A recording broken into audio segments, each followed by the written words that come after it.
On revient maintenant à l'actualité régionale et ses coupures de courant encore dans le sud de l'agglomération. Hier soir, selon la préfecture du Nord, près de 3000 foyers étaient toujours privés d'électricité mais devaient être rétablis dans la soirée, selon ERDF.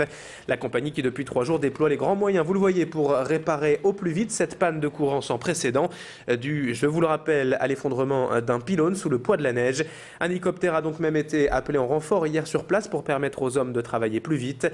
Grâce à cela, notamment, 3 pylônes temporaires ont été installés hier et devaient être raccordés au réseau cette nuit pour ramener le courant dans les foyers démunis. ERDF a par ailleurs annoncé hier avoir installé plus de 100 groupes électrogènes dans les environs pour parer à l'urgence de la situation. Nos reporters sur place hier, Alexandra Gossin et Pierre Beauvillain, ont recueilli les explications quant à ces travaux exceptionnels de Dominique Houdard, le directeur délégué de RTE, Réseau et Transport d'électricité. Je vous propose de l'écouter.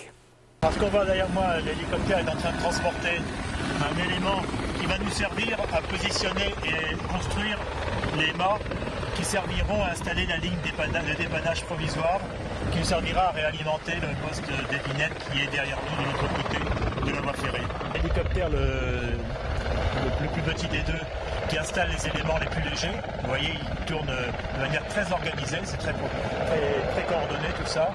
Et ensuite le gros hélicoptère qui est un gros porteur, puisqu'il peut soulever une charge de jusqu'à 4 tonnes, viendra prendre le relais pour emporter les éléments les plus lourds.